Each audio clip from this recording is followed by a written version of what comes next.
Our first episode of 2022 has arrived. Season 8 is here. What do we have in store this season?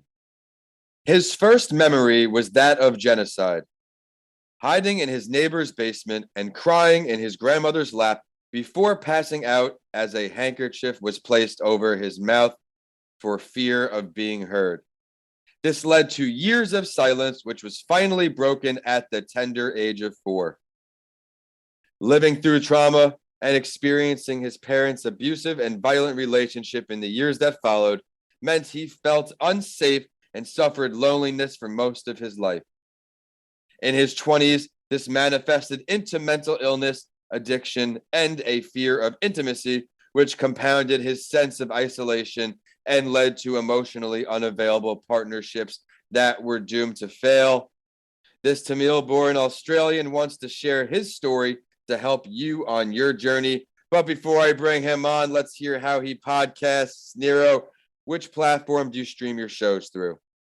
Apple. Apple is my go-to for most things, actually. Me too. They've got me with the computer, the phone, and of course, Apple Music and the podcast. When in the day do you find yourself tuning in? Mostly when I train, go for walks, or even driving. Multitasking. I love it. So usually in the headphones or in the car? Yeah, headphones and cars. Yeah. Thank you for sharing that. And to everyone listening on, welcome and thank you for joining us. It is once again time to talk all things mental health. And this is a mental health break. I am your host and author of the books Mental Health Week and Mr. Lancey Talks Mental Health, Vincent A. Lancey. I am at Vincent A. Lancey on all social media, YouTube, or you can learn about me on vincentalancy.com. Both of those books are live on Amazon now. For those of you new to the show, I sit down with a mental health advocate or professional from around the world each week to help you on your journey. We all have a different why relating to mental health, and my why came after I suffered a traumatic brain injury. You will learn today's guest's why in just a bit, but I would like to share that this episode is brought to you by Tampa Counseling and Wellness, dedicated to helping individuals looking to positively transform their lives through compassionate counseling and wellness coaching. If you struggle with depression, anxiety, or other mental health issues, call today for a free consultation. Therapy that inspires change, and their info is in the show description. Just scroll down. As I mentioned, this week's guest is a Tamil-born Australian and emotional resilience coach, freedom coach, spiritual teacher, and speaker. As his mental health challenges carried into his 20s, he put his energy into a successful career in IT management. As his career progressed, however, he did notice that his outer successes were not reflected within. This led to a moment of clarity at the peak of his corporate career to follow a path of self-development. And I love that understanding his dharma, or one's purpose, helped him find healing, peace, and alignment. Combined with personal growth strategies, he now uses his voice to inspire and ignite the life force in others. He does trauma management, which I'm a big fan of because you know my story dealing with trauma helps people realign their belief structures with their ultimate desires. I'm excited to bring Nero DeLion on. Thank you for joining us. Thank you for having me, buddy. It's an absolute pleasure to talk to you and your listeners. Thank you for the kind words. Would you mind introducing yourself to our audience before we dive into mental health talk? Yeah, sure. I'm not sure if I can do a better job than what you have already done. But as you mentioned before, I'm a freedom coach, spiritual seeker and speaker. What I specialize in is giving people's soul, their spirit, a voice. This is especially crucial during the dark times of our soul, during the times that we're going through mental breakdowns, relationship breakdowns, when feeling lost, stuck, confused, not sure where we're going to go. By being able to listen to that voice that is always guiding us is where I shine the most. You mentioned a lot of great points there: loneliness, some mental Mm, health challenges. Which mental health challenges and side effects, like you said, loneliness, did you experience the most? yeah.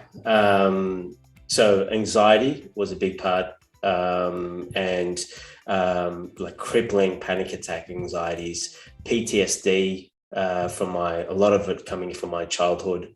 My first memory being chased just for the race that I was in, and depression as well that came with PTSDs for most part of it. Fundamentally, what I discovered is that loneliness was the foundation of all of it. What are some ways that you got away from that lonely state? Obviously, you've come a long way. You are now a coach, inspiring others through your story, your Mm. expertise. Give our audience some advice, if you can, how you came out of that lonely state.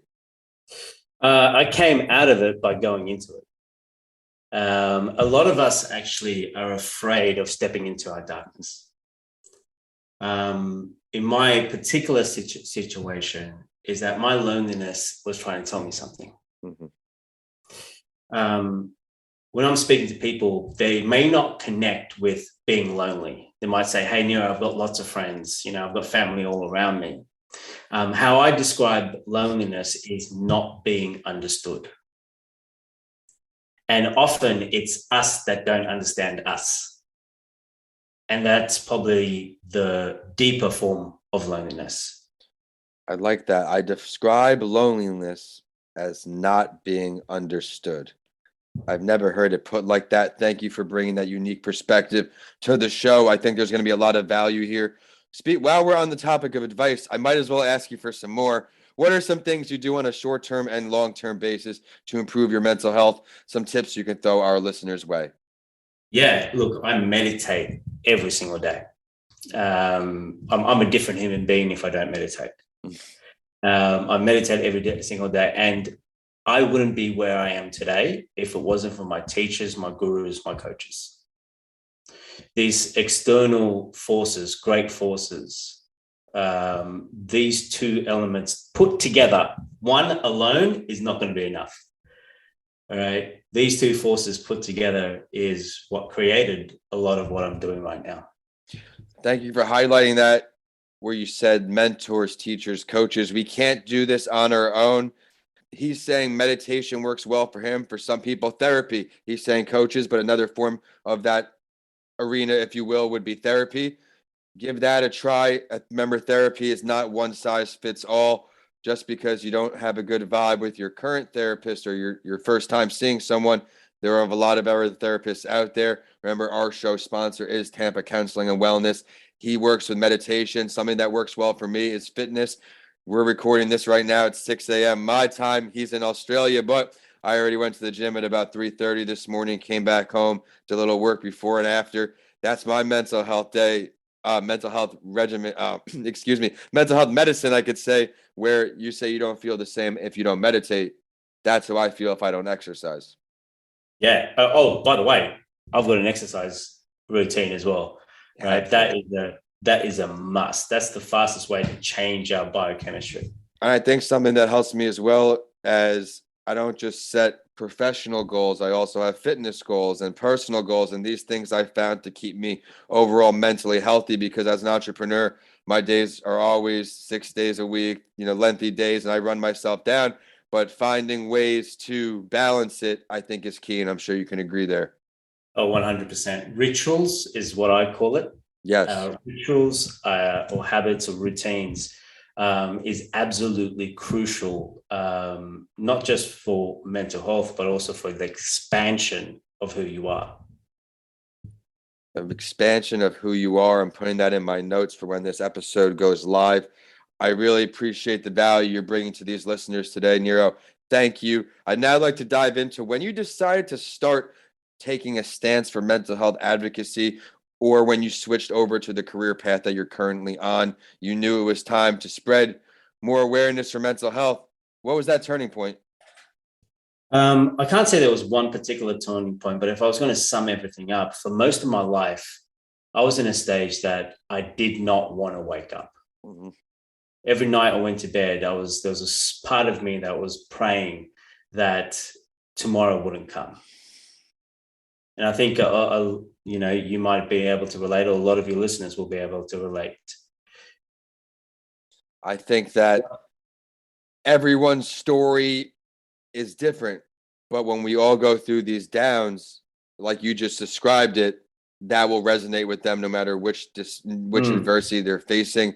It's one of my big motivations with all of my shows. The underlying shared theme is that anyone's story can change anyone's life. You never know what part of your story is going to impact someone the most, maybe where you live, where you're from, what type of mental health challenges you faced, how you overcame them, that you meditate. Something may click with someone and be the push in the right direction that they need. What are you going to continue to do for the awareness of mental health here, Nero? I know you touched on what you're working on. Describe what's next. Yeah, look, what's next is I'm building this online university called Unconventional University. And it's really focused on tapping into your expression of freedom. This is about freeing your mind, freeing your heart, and freeing your spirit. Super excited about this university. I'm making sure that it's something that everyone can afford, everyone can experience. This is a personal development evolution program that exciting. Yeah, it's super exciting. It's stuff that we always wanted to learn at school, but didn't get a chance to, or wasn't available to us. So this is the powerful work. Well, keep me in the loop so I could share the message with this audience. But in the meantime, if you scroll down, you will find out what his website is and contact info, so you can learn more about that if you would like. So stick around. But first, it is time for the Spotlight Story. If it's your first time sitting down with us today, on the end of each episode, my guest and I go through the mental health story of someone famous, because I want to let you, the listeners, know you are not alone. I would like you to understand that even though someone looks healthy from the outside, they may not be on the inside too. As we have a male mental health advocate from Australia sitting with us today, I will introduce the story of an Australian Olympian, Kyle Vander Cup.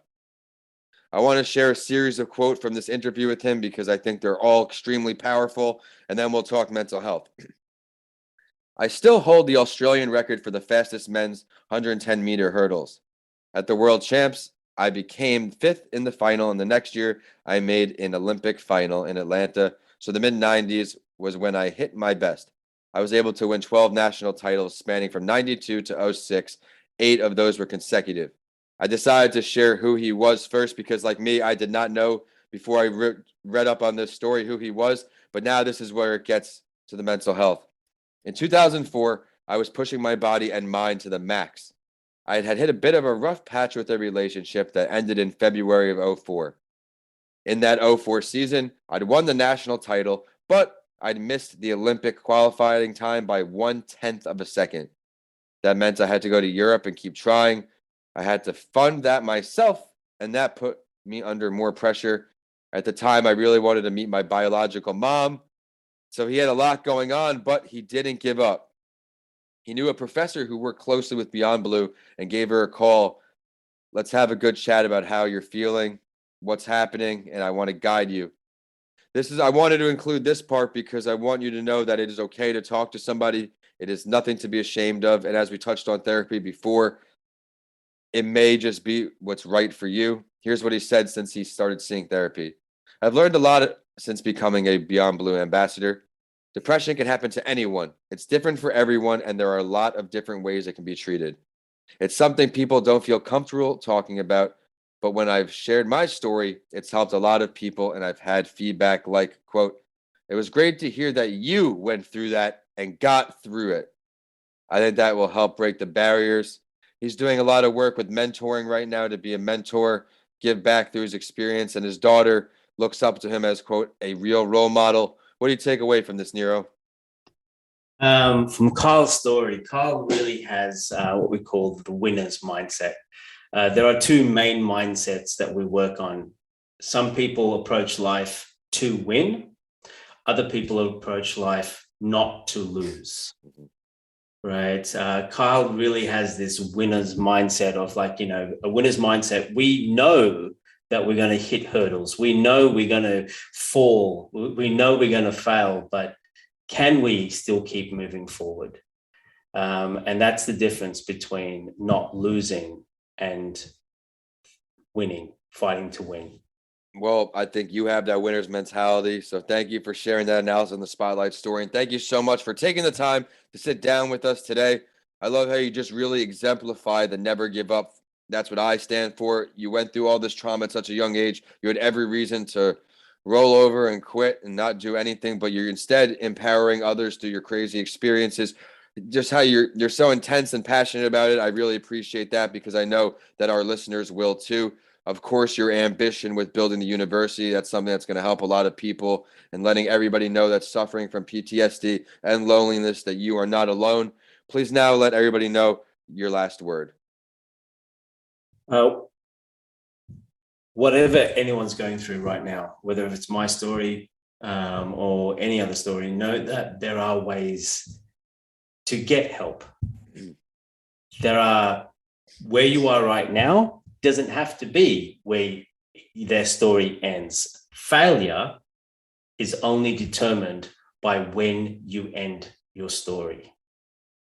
I love so if that. The story never ends. What's happening to you right now is just part of the story.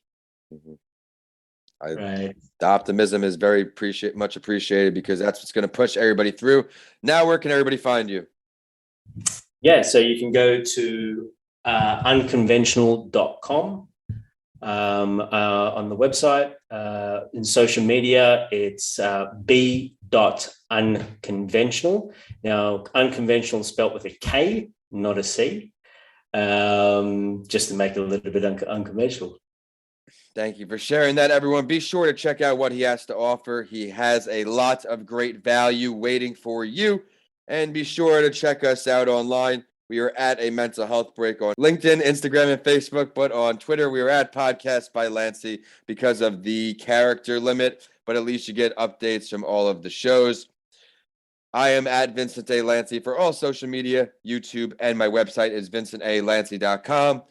Mental Health Week and Mr. Lancey Talks Mental Health are live on Amazon. Level up your mental health and let me know what you think.